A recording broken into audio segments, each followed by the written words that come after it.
ठुमक ठुमक ठुम ठुमकी रुको बाबरी झुमकी। ठुमक ठुमक ठुम ठुमकी रुको बाबरी झुमकी। रुको भाभी की बहनी, रुको भाभी की बहनी हमरे पास आवाना। ठुमक ठुमक ठुम ठुमकी रुको बाबरी झुमकी। ठुमक ठुमक ठुम ठुमकी रुको बाबरी झुमकी।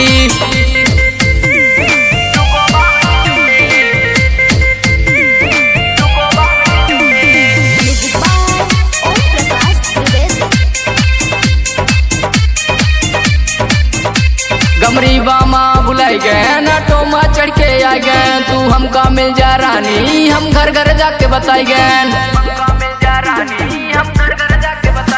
गमरी बामा बुलाई गए ना टोमा चढ़ के आ गए। तू हमका मिल जा रानी हम घर घर जाके बताई गए।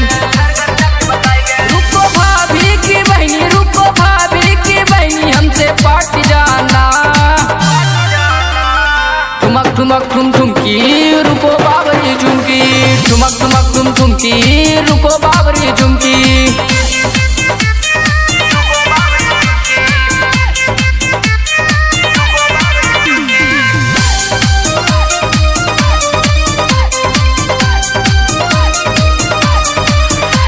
तेरी लंबी लंबी चोटी मेरे मन में काटे चीटी। चाहे सारी दुनिया रूठी ये बनाता तो से जुटी। तेरी लंबी लंबी चोटी मेरे मन में काटे चीटी। चाहे सारी दुनिया रूठी ये बनाता तो से जुटी।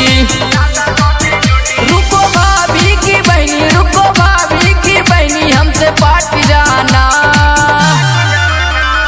ठुमक ठुमक ठुम ठुमकी रुको बाबरी झुमकी। ठुमक ठुमक ठुम ठुमकी रुको बाबरी झुमकी।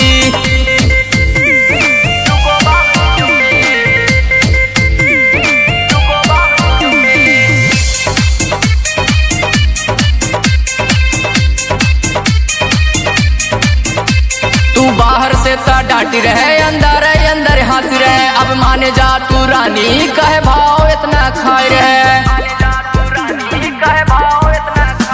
तू बाहर से ता डांटी रहे अंदर अंदर हंस रहे। अब माने जा तू रानी कहे भाव इतना खाए रहे।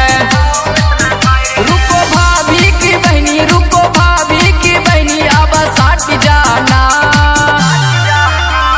ठुमक ठुमक ठुम ठुमकी रुको बाबरी झुमकी। ठुमक ठुमक ठुम ठुमकी रुको